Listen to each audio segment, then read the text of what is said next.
tos etapiškumus labai svarbu žinoti namus, kai statai.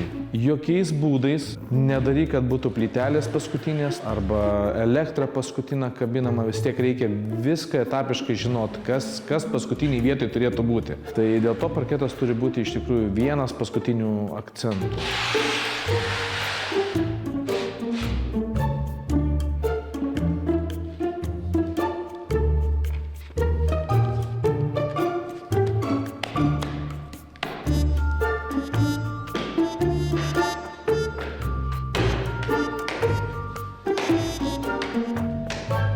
Visas tas gruntas, kiek laiko pagruntavimo reikia? Čia greitai džiūstantis gruntas, tai kad mes poros valandų bėgyje galim... O, geras. Nes kiti sako, vieną dieną išsigruntuoji, o tada kitas. Čia yra pas mus tas spec gruntas taufo gamybos, ir klijais taufo, ir gruntas, viskas vieno, tai kad be problemų.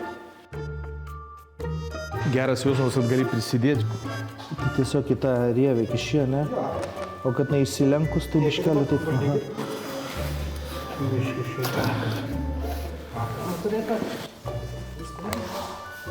Gražu. Iškart prispaudžia gražiai, ne? Jo, ir plokštuma visą gražiai priklus paskui.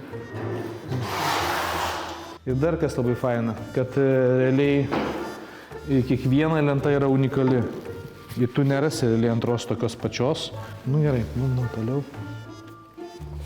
Pusė.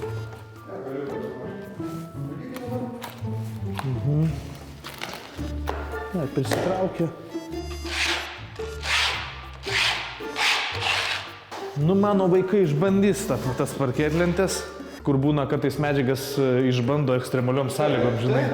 Tai mano vaikai drąsiai galėtų dirbti tokį darbą. Mytų griovėjai.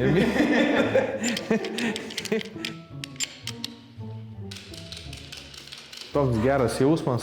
Čia atrodo, tai dar atsimenu, kada čia buvo tik drebulės, žemos naudos medžiai, pro kuriuos praeiti buvo neįmanoma, kai atvažiavau pirmą kartą čia. O dabar jau stoviu name, deda parketlentes, paskutiniai etapai tokie viduje, tai kaip mažas vaikas džiaugiesi, toks geras labai jausmas.